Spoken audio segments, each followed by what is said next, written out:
ya. Dampak negatif dan positif ya, Ustaz ya. Iya, dampak negatifnya pasti ada, ya. Positifnya juga ada. Namun yang menjadi pertimbangan yang pertama, kalau seandainya ya umroh mandiri ini dilakukan oleh para calon-calon jemaah yang baru pertama sekali berangkat. Podcast Mabit Media. Assalamualaikum warahmatullahi wabarakatuh. Alhamdulillah dan kasiran thayyiban mubarakan fik kama yabuna yardah. Asyhadu an la ilaha illallah wa asyhadu anna Muhammadan abduhu wa rasuluh. Selamat datang di podcastnya Mabit Media. Saat ini telah banyak berita yang terus-menerus lewat di beberapa media terkait tentang umroh mandiri. Apakah ini sebuah masalah atau sebuah solusi bagi travel? Baiklah, saat ini telah hadir narasumber kita, Direktur Operasional dari PT Mabit Najla Iman, yaitu Al-Ustadz Haji Sarbini Tanjung Hafizallahu Ta'ala. Assalamualaikum Ustadz. Waalaikumsalam warahmatullahi wabarakatuh. Gimana kabarnya Ustadz? Alhamdulillah. Kayak pahalak. Alhamdulillah Ustadz. Tamam ya. Ya Ustadz, Masya Allah. Alhamdulillah. Terkait ini Ustadz, undang-undang peraturan baru Ustadz dari pemerintah tentang regulasi umroh mandiri Indonesia Ustadz. Regulasi mandiri yang sudah diperbarui Ustadz, yang Undang-Undang Nomor 14 Tahun 2025 tentang perubahan ketiga atas penyelenggara ibadah haji dan umroh Ustadz. Dampak umroh mandiri terhadap perusahaan travel Ustadz. Apakah umroh mandiri ini dapat menggantikan perusahaan travel itu Ustadz? Bismillahirrahmanirrahim. Assalamualaikum warahmatullahi wabarakatuh. Alhamdulillah wassalatu wassalamu ala Rasulillah wa ala alihi wa sahbihi wa mawala. Para pemirsa, pada kali ini topik atau tajuk yang kita angkat ini sekarang cukup viral ya, yang berkaitan dengan umroh mandiri. Sampai dengan hari ini, sampai dengan diangkatnya tajuk ini di acara podcast kita ini juga, ini sedang bergulir polemik yang sangat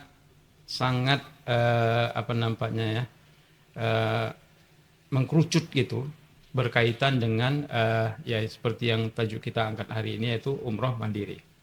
Nah, tapi kita ya sebagai warga negara Indonesia yang memang taat aturan ya, karena memang negara kita juga semuanya dituntun ataupun kita harus mengikuti hukum-hukum yang berlaku sesuai dengan ketentuan pemerintah. Maka dari itu, dari segi regulasi ataupun ketentuan pemerintah ini kita kesampingkan dulu, karena memang ini masih terlalu banyak polemik. Kita tidak mau buru-buru mengambil kesimpulan dari apa-apa yang sudah ditetapkan oleh pemerintah, karena sampai dengan saat ini di pusat ya, selaku beberapa pengetua asosiasi travel umroh ya, itu sedang berembuk bagaimana istilahnya itu bisa dibilang kalau dirubah kemungkinan tidak bisa lagi dirubah, karena ini sudah ketetapan kementerian ya, sangat sulit mungkin untuk berubah, tapi mungkin ada amandemen gitu, ada sisipan-sisipan yang kira-kira travel umroh ini bisa istilahnya itu berkolaborasi dengan yang katanya kemarin itu oleh juru bicara Kementerian Haji dan Umroh ya, bahwa nanti akan dibangun sebuah sistem yang menjadi platform sebuah aplikasi ya, yang sebagai tuntunan untuk umroh mandiri ya, di mana di dalam aplikasi itu nanti yang kita dapatkan informasinya dari Kementerian Haji dan Umroh, itu sistem itu nanti sudah terintegrasi katanya dengan nusuk. Masya Allah, jadi artinya ini sangat kompleks sekali ini aplikasi ini. Kenapa? Yang pertama sudah pasti integrasi antar aplikasi ini antar dua negara. Bisa dibayangkan besarnya sistem itu. dan bisa dibayangkan berapa biaya besar ya negara sudah berkontribusi untuk membangun sebuah sistem antar negara ini ya. Kita mungkin nggak menyinggung ke situ karena itu menjadi kewajiban negara dalam hal ini untuk bagaimana melayani warganya dengan sebaik-baiknya untuk bisa berangkat secara umroh mandiri ya. Yang kita singgung mungkin saat ini yang kaitannya dengan seperti yang disampaikan tadi, dampak ya. Ya, Ustaz. Dampak dalam artian apakah dampaknya ini ada yang sifatnya negatif bagi terutama Perusahaan. bidang usaha travel umroh ini. Dalam hal ini travel umroh yang resmi ya, PPIU, yang memang selama ini merupakan sebuah perusahaan yang memang menjadi bisa dibilang perpanjangan tangan dari Kementerian Agama sebelumnya untuk menjadi fasilitator bagi seluruh calon-calon jemaah untuk bisa berangkat menunaikan ibadah haji maupun umroh, haji plus dalam hal ini ya. Makanya jadi persoalannya ini berdampak ya, tidak dengan pengusaha travel umroh ya pada umumnya, yang sudah pasti ini berdampak lah ya kan, karena memang mau tidak mau, suka tidak suka ya, regulasi-regulasi yang sudah ditetapkan oleh Kementerian Haji dan Umroh Indonesia ini ternyata memang sudah harus mengikuti daripada ketentuan-ketentuan terbaru dari Kementerian Haji dan Umroh Saudi rupanya. Maka dari itu mau tidak mau memang perkembangan yang Saudi cukup pesat dewasa ini, itu Kementerian Haji dan Umroh Indonesia ini ya terus harus update dan harus bagaimana bisa menyampaikan secara lengkap, secara sempurna kepada para calon-calon jemaah dari Indonesia khususnya. Nah, tentunya pasti akan berdampak. Ya. Apa bisa dia ibaratkan syariat, apa ini bisa menjadikan umroh mandiri ini jadi persaingan Ustaz, bagi travel Ustaz? Ya, kalau dikatakan persaingan sebenarnya dia bukan di ranah persaingan, tapi dia di ranah karena dia segmennya yang berbeda ya. Karena umroh mandiri ini dia jalurnya ya memang dia mandiri di bawah pengawasan kementerian. Nah, karena seperti yang saya sampaikan tadi, nanti ada sebuah platform ya, aplikasi yang dibangun oleh pemerintah dalam hal ini Kementerian Haji dan Umroh Indonesia, itu menjadi panduan umroh mandiri supaya umroh mandiri ini bisa mengikuti ketentuan-ketentuan yang sudah ditetapkan oleh Kementerian Haji dan Umroh Indonesia. Nah, nanti mereka sendiri di situ. Nah, yang menjadi pertanyaan tadi, apakah ini menjadi persaingan atau tidak? Ya tentunya kalau dikatakan persaingan tidak, karena memang dia dua hal yang berbeda seperti yang saya sampaikan tadi. Travel umroh ini kan segmennya bidang usaha. Yes, Nah, kalau umroh mandiri ini kan perorangan. Tentunya tidak bisa disamakan antara perusahaan dengan perorangan, ya tidak bisa. Karena kita pahami sebuah perusahaan itu juga didirikan atas izin-izin tertentu untuk operasionalnya, untuk SDM-nya, ya. Kemudian ada operasional dan segala macamnya yang mendukung sebuah perusahaan itu bisa berjalan dan bisa membuat suatu produk yang tentunya akan menghasilkan untuk sebuah perusahaan itu. Nah, berbeda dengan segmen umroh mandiri ini. Umroh mandiri ini dia gambarannya seperti ini. Ya, kalau misalnya ya saya dengan keluarga saya umpamanya ada 3-4 orang. Sebagai gambaran, saya punya pengalaman pribadi dalam hal pelaksanaan ibadah haji dan umroh. Nah, tentunya kan saya berpikir, artinya saya sudah istilahnya punya pengalaman dan sudah paham bagaimana pelaksanaan ibadah haji dan umroh ini seperti yang pernah saya lakukan sebelumnya. Makanya untuk yang kedepannya kemungkinan ya saya lebih enak rasanya membawa keluarga itu dengan umroh mandiri ini gitu. Ya tentunya kalau misalnya apa namanya konsepnya seperti ini insya Allah ya umroh ini akan berjalan dengan baik. Nah, namun kebalikan dari hal ini semua tentu akan menjadi sebuah pertimbangan, ya. Dampak negatif dan positif Iya, ya Ustaz ya. iya, dampak negatifnya pasti ada, ya. Positifnya juga ada. Namun yang menjadi pertimbangan yang pertama, kalau seandainya ya umroh mandiri ini dilakukan oleh para calon-calon jemaah yang baru pertama sekali berangkat. Nah, ini akan menjadi suatu pertimbangan yang harus betul-betul dipertimbangkan apa yang menjadi persiapan, ya, kemudian memperhatikan risiko, ya, kemudian apa-apa tindakan-tindakan yang menjadi solusi ketika ada risiko di lapangan, ya. Contoh umpamanya kalau sekarang ini kan kita mau melaksanakan ibadah umroh itu kan tidak seperti dulu. Kalau seperti dulu itu ya di aplikasi Nusuk sendiri, kalau kita ingin mengajukan sebuah visa permohonan visa umroh, yang wajib kita lampirkan pertama adalah selain daripada data paspor, data pribadi kita, yang kedua adalah hotel, baru yang ketiga adalah tiket penerbangan. Ya, kenapa hotel di luar? Karena memang di sistem Nusuk itu untuk menerbitkan sebuah visa itu mereka mewajibkan eh, apa namanya mensinkronkan data calon jemaah itu dengan hotel di mana dia akan menginap, berapa lama dia akan menginap, kemudian kapan dia akan berpindah di suatu tempat ke tempat yang lain.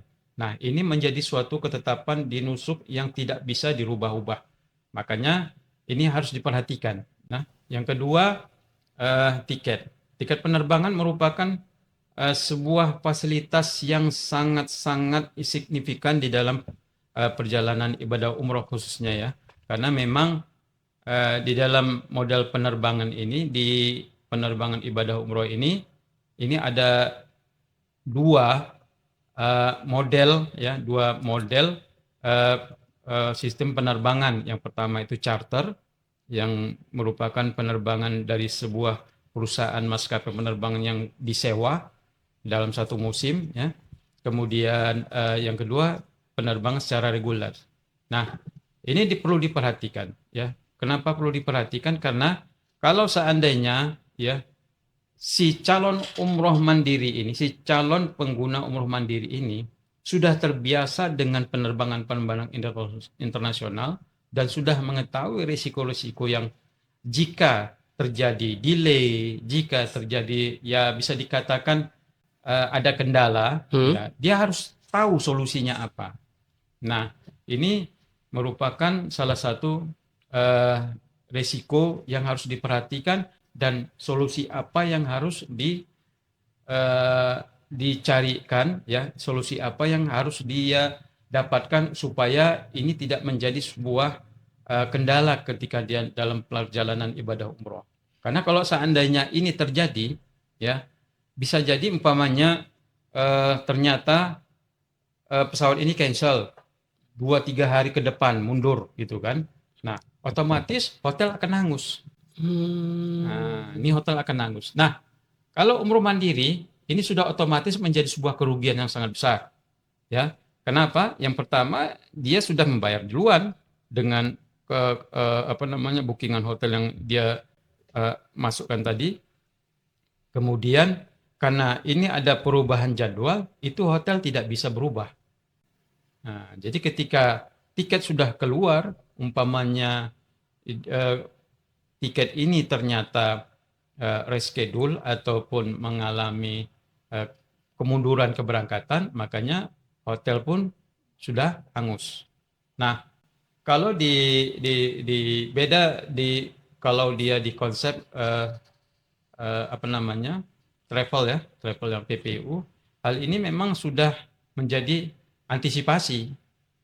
Karena itu kenapa selama ini dikatakan harga terutama di travel umroh yang berbasis ke PPU ini dianggap lebih mahal ya Yes, Ustaz. daripada dari segi biaya umroh biaya. mandiri ini lebih hemat Nah, atau menggunakan jasa travel itu lebih mahal atau gimana gitu. nah ini yang menjadi permasalahan yang sebenarnya viral ya, yang bisa dikatakan inilah merupakan puncak daripada apa namanya polemik yang berjalan selama ini antara umroh mandiri dengan umroh Pakai jasa versi travel. travel agent PPU ya. Sebenarnya kalau kita ya mau memahami ya kenapa travel umroh PPU ini lebih mahal, sebenarnya dia bukan mahal ya, bukan mahal. Kenapa? Ya seperti yang saya sampaikan tadi, karena dia memperhatikan beberapa kemungkinan risiko yang timbul. Asuransi ya, Ustaz ya. Nah, kemudian bisa jadi seperti umpamanya keterlambatan pesawat ataupun juga dengan kendala hotel umpamanya seperti kejadian tahun-tahun sebelumnya itu ada beberapa hotel yang tiba-tiba meng-cancel bookingan kita karena sudah ditimpa dengan bookingan yang lain karena keterlambatan kita atau karena kemunduran penerbangan kita. Nah, kemudian yang sifatnya tadi kendala selanjutnya adalah seperti umpamanya yang kaitannya dengan pembimbingan.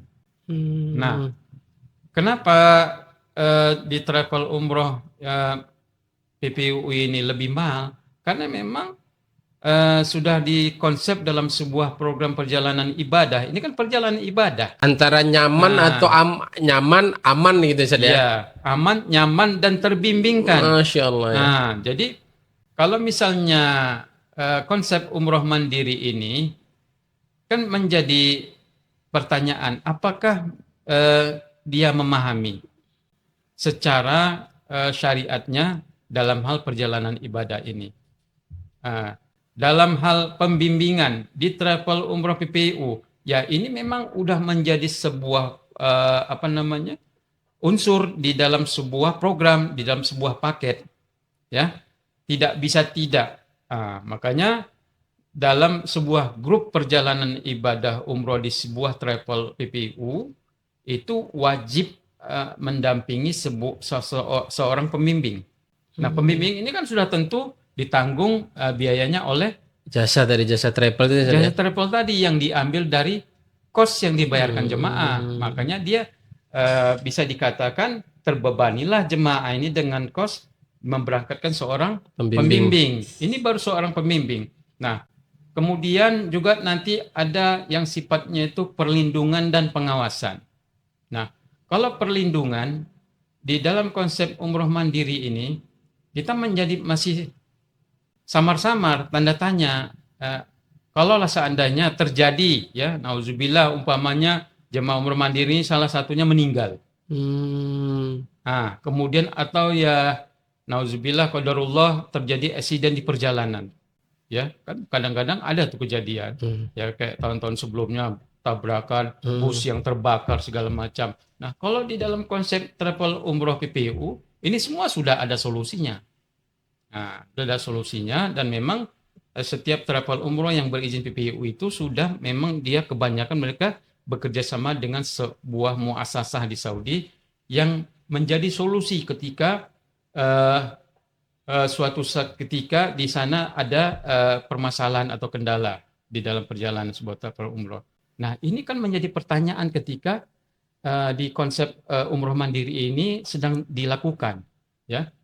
Terjadilah umpamanya dia sakit, ya bagaimana dia melapor, sementara yang membawa saja kemungkinan dia baru umroh 1-2 kali, itu pun belum pernah mengalami yang namanya kendala kalau seandainya terjadi dalam satu kelompok atau keluarganya itu yang sakit ataupun meninggal. Nah, ataupun ada eksiden di perjalanan. Nah, ini akan menjadi sebuah pertimbangan juga. Nah, kemudian pengawasan. Nah, oke lah, karena kemarin disampaikan oleh juru bicara Kementerian Haji dan Umroh, mereka akan membangun sebuah sistem ya sebagai platform seperti Nusuk ya, yang katanya sebuah aplikasi yang terintegrasi dengan Nusuk, itu akan menjadi sebuah pengawasan juga. Itu saya dengar langsung dari juru bicaranya melalui siaran live di televisi ya. Jadi pengawasannya ini bentuknya bagaimana? Kalau yang ketika ada pertanyaan yang dibuka oleh reporter, dia menjawabnya, kita akan senantiasa terintegrasi ataupun terkoneksi dengan beberapa stakeholder, yang artinya sebagai tempat-tempat pengaduan. Contohnya di KJRI di Jeddah ya, atau KBRI yang berada di Saudi Arabia atau di negara-negara Timur Tengah di mana jemaah umroh mandiri itu berada.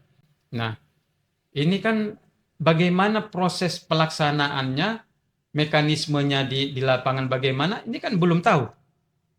Contoh, terjadilah qadarullah pelanggaran antara perjalanan di Mekah di Madinah ya, ataupun ternyata pesawatnya delay ya, kemudian pihak transport karena delay udah nggak mau tahu lagi, yang penting kami sudah ngantar gitu kan. Kemudian ternyata pesawat itu tidak terbang nanti 1 hari berikutnya atau 2 hari berikutnya. Nah, ini bagaimana pengawasannya, gimana pelindungan, gimana kalau seandainya tadi kalau kita dengar tadi kemarin itu kata juru bicara Kementerian Agama Haji dan Umroh. itu ada pengawasannya, ini mekanismenya bagaimana, karena semuanya masih dalam tahap perbincangan. Makanya ini kita tunggu aja, mungkin insya Allah mungkin ya mereka sudah siapkan apa kemungkinan yang menjadi solusi yang mudah-mudahan bisa melindungi dan mengawasi oleh dengan sistem konsep umroh mandiri ini. Nah, itu kira-kira. Apakah ya fleksibilitas waktu atau kebebasan mengatur kegiatan nih, atau itinerary-nya akan menjadi salah satu dampak tariknya orang untuk melakukan ibadah umroh mandiri, Ustaz? Ya, itu tentu akan lebih fleksibel kalau seandainya sebuah perjalanan ya, bukan hanya umroh maksud saya. Kalau sebuah perjalanan wisata umpamanya, termasuklah di situ perjalanan ibadah umroh, ya hanya berbeda segmen saja. Ya tentunya kalau itu dilakukan dengan mandiri, ya otomatis mereka lebih banyak waktu untuk berleluasa menentukan sendiri. Ya berbeda kalau seandainya ya mereka berangkat secara grup yang memang di manage atau diurus dan diatur oleh sebuah travel umroh PPU ya, karena itu semua sudah terprogram. Udah di itinerary-nya udah ada, harinya kemana, tujuannya kemana. Yang jelas seluruh program perjalanan ataupun itinerary perjalanan itu tentunya sudah diramu dengan lengkap Di random method ya. Nah, makanya begini, kalau saya boleh menyimpulkan, konsep umroh mandiri ini ya boleh dikatakan menjadi sebuah konsep perjalanan yang memudahkan bagi perjalanan bagi orang yang sudah pernah berangkat umroh ataupun melakukan perjalanan ibadah ke Saudi Arabia ya. Kalau misalnya ya dia belum pernah sama sekali. Belum pernah sekali lah ya kan. Belum pernah menengok Masih Saudi. pertama kali lah ya kan. Mungkin bisa dibilang nengok orang Arab pun baru di Saudi itu gitu kan. Walaupun di Indonesia dia banyak orang keturunan Arab, tapi dia jarang nampak ya kan. Mungkin aja baru di Saudi itulah dia melihat orang Arab. Nah, ini bagaimana dia mempola pikirkannya itu, bahwa orang Arab nih apa dia nggak kaget, ternyata di luar dugaan ternyata orang Arab itu seperti ini. Nah, dan ini kan harus kita betul-betul pahami secara mendetail. Sebelum kita mengunjungi suatu tempat itu, sebaiknya kita pahami dulu ya kemana di tempat tujuan kita itu, bagaimana situasi dan kondisinya ya, apakah tradisi yang kita bawa ini bersesuaian atau tidak, kemudian karakter-karakter di tempat tujuan ini sesuai enggak dengan kita, makanannya bagaimana. Nah, ini terutama orang Indonesia ini persoalan yang paling besar salah satunya adalah makanan. Ya, jadi jangan dibayangkan konsep umroh mandiri ini akan lebih mudah ya dengan mendapatkan kuliner-kuliner yang bisa dikatakan lebih ekonomis daripada dia berangkat dengan travel umroh PPIU tadi. Ya, bisa jadi, bisa dilihat sendiri kalau di restoran-restoran Indonesia ya yang sudah ada lama berada di kedua tanah suci di Mekah dan Madinah maupun di Jeddah juga ada. Ya, bisa dikatakan harganya itu kalau kita bandingkan ya, ini pengalaman saya ya, lebih kurang 20 tahun saya jalani. Bisa dikatakan kalau kita menggunakan travel umroh PPU ini dalam hal perjalanan ibadah umroh ini untuk konsumsi ataupun makan Biaya makan lah ya kan. makan dengan menu Indonesia Menu Indonesia itu saya jamin lebih murah kita dapatkan dengan travel umroh. Ya, kalau kita makan di restoran, ya paling murah dengan menu masakan Indonesia itu 20 rial. 20 rial. Nah, paling murah itu. 20 Nah, rial itu kan. dengan menu yang kalau bisa kita anggap di Indonesia ini seperti ayam penyet. Oh iya. Ayam penyet dengan minum teh manis dingin. Ya Seperti kalau itulah. 20 rial itu kan kalau perbandingan sekarang 1 rial di 4.500 ya berarti udah 80.000 sekali makan ya. Dibandingkan kalau di sini 80.000 udah makan di restoran mana kita? Udah bisa berapa Iya, orang ya kan? iya. 2 orang udah bisa itu ya kan. Iya, Ini, San. iya. Berarti saat ini nih persoalannya bukan antara umroh mandiri atau bertentangan dengan perusahaan travel ya kan? San? Tidak bisa bertentangan. Hanya saja memang dia dua konsep yang berbeda.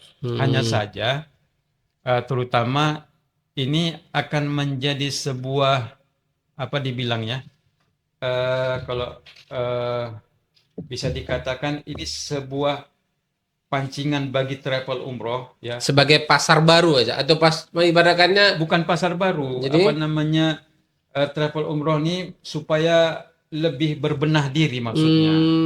Lebih berbenah diri bagaimana meramu semua paket itu ya dan memberikan pelayanan yang prima ini terutama. Ya, inilah yang bisa berusaha bagaimana supaya perusahaan travel umroh ini bisa lebih eksis dan berlangsung untuk jalan dalam jangka waktu yang lama.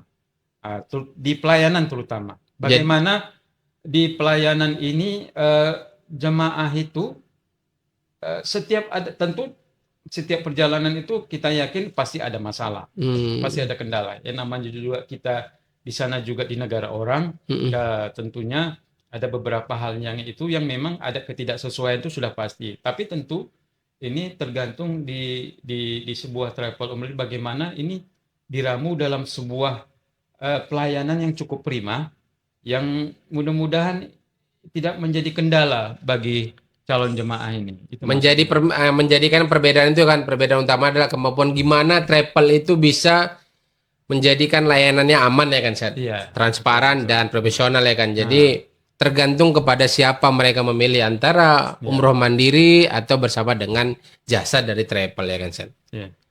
Travel resmi ini kan berintegritas senantiasa ya kan, responsif terhadap setiap perkembangan informasi dan kebutuhan jemaah ya kan. Ya, bisa dikatakan ya sebuah travel umroh ini juga dia harus terus berkesinambungan mengikuti perkembangan yang terjadi terutama di negara Saudi, karena memang kita perhatikan dari tahun ke tahun ya Saudi ini semakin membuka diri ya.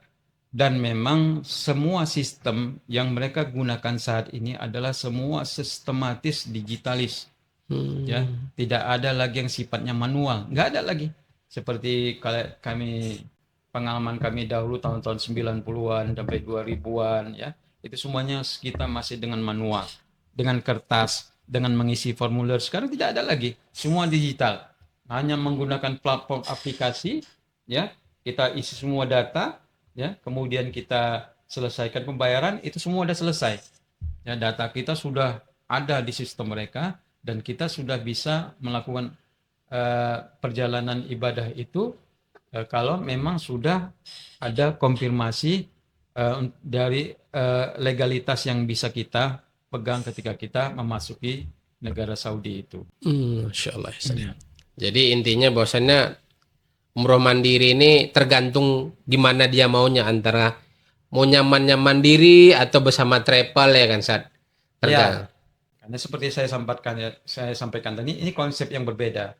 Kalau dikatakan ada dampak negatifnya bagi sebuah perusahaan travel umroh yang berbasiskan PPU, tentu ada.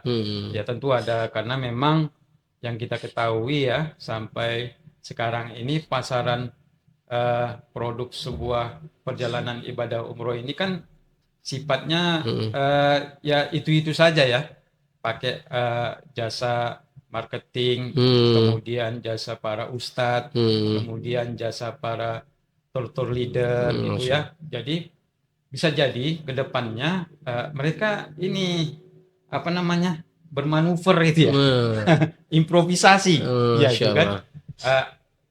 Kalau memang mereka tuh kayaknya pengenlah nyoba bagaimana nih kalau umroh mandiri ini aku kerjain sendiri aja gitu, nggak usah ikut travel gitu. Ini pasti ada pemikiran seperti ini, pasti ada. Kita sendiri kalau ditanya mungkin ada. Seandainya gini, ternyata ada sebuah paket ya dijual dengan harga 25 juta, tapi dengan hitungan-hitungan yang kita bawa dengan konsep umroh mandiri, kita bisa dapatkan harga di bawah itu. Lebih murah ya Sad ya? Lebih murah, tapi dengan konsep kita sudah mengetahui secara detail apa-apa yang akan kita hadapi dengan harga di bawah yang ditentukan oleh travel umroh tadi. Kenapa? Ini lebih mahal. Seperti yang saya sampaikan tadi, harga 25 juta ini dari sebuah produk yang dikeluarkan oleh travel umroh, mereka sudah memperhatikan. Pertama pembimbingan, yang kedua perlindungan, yang ketiga itu pengawasan. Inilah 3 unsur yang tidak bisa dilepaskan dari sebuah paket perjalanan ibadah umroh ini. Karena ini merupakan sebuah apa dikatakan ya, memang SOP. SOP ya. SOP ini yang sudah ditetapkan oleh Kementerian Agama sebelumnya. 3 unsur ini tidak boleh lepas dari sebuah penyelenggaraan ibadah haji maupun Karena soal umroh. jasa ya Sad ya, jasa ya kan. Jadi tiga unsur ini tidak boleh lepas. Ya, pembimbingan itu termasuk di situ pelayanan dari sejak berangkat ataupun sebelumnya ketika manasik kita sudah adakan itu. Ya, dari sejak berangkat pembimbingan dari mikot segala macam. Nah, ini kalau umroh mandiri kan kita harus berpikir sendiri. Nah, ketika mikot nanti bagaimana? Nah, tapi kalau di travel umroh kan sudah ditentukan dan sudah diawasi. Sudah ada yang mengingatkan. Segala macam. Nah, kalau seandainya konsep umroh mandiri ini berjalan, dia ini harus perhatikan. Ya, khawatirnya apa? Ketika mikot itu terlintasin, mereka semuanya udah tidur, nggak ada yang bangun. Nah, ini jadi bagaimana? berarti nggak dapat niatnya nih kan, niat umrohnya ya kan? Batal yang ulang lagi lah jadi. Mereka harus berada dulu mukim di sebuah tempat, kemudian sesuai dengan kaidah syariahnya, bermukim dulu sebuah tempat dengan ketentuan hari yang sudah ditentukan dari sebuah dari seorang musafir kan, yang mendiami suatu tempat, barulah dia bisa secara sah untuk mengambil mikot selanjutnya. Kalau seandainya memang dia ternyata sudah terlewati dengan mikot itu. Ada juga yang berpendapat kalau memang itu menjadi sebuah kelalaian, sementara dia memang dari rumah sudah berniatkan umroh, itu bisa ada pendapat yang mengatakan ini bisa digantikan dengan dam. Karena apa? Karena kita sudah berniat, hanya kita lupa menggunakan ihram. Itu ada pendapat yang demikian. Ya Sad, jadi kalau menurut aneh ya Sad, dari berapa ini kan tergantung gimana kitanya, apakah kita memang mau travel ini atau dengan biaya yang kita mungkin Memang sih umroh mandiri ini biaya sekian, si minim lah ibaratnya, tergantung kita pribadi sih menurut Ana ya kan Sat, sebagai pemikiran Ana ya kan Sat, nah, itu kan. Jadi dengan tergantung kita mau travel yang sudah ibaratnya di random ya kan kegiatannya mau kemana, mandiri ini memang oke bisa dia Fleksibel dia. fleksibel, dia bisa ngatur sendiri, oh ya mau Iya. ke sana seperti apa ya, tergantung kita pribadi sih Sat. Ya itu Sat, terima kasih, syukron jazakallah khairan udah dapat Iya. ilmunya saat ini ya kan bersama Ustadz ya kan, semoga ini menjadi edukasi untuk kita semua terutama untuk anak pribadi ya kan, supaya kita bisa lebih baik ya kan, lebih bijaksana lagi dalam menyikapi perubahan ini, regulasi yang dibuatkan dari pemerintah untuk kita semua ya. Dan itu dulu dari Ana, dan syukron barakallahu fik untuk para jamaah yang melihat, semoga ini menjadi edukasi atau ilmu. Anda pribadi Abdullah Pandi Rambe mohon diri bersama Ustadz Sarbini Tanjung Hafizahullah Ta'ala di podcastnya Mabit Media. Mabitur. Mabitur, Umroh umroh mabrur. mabrur.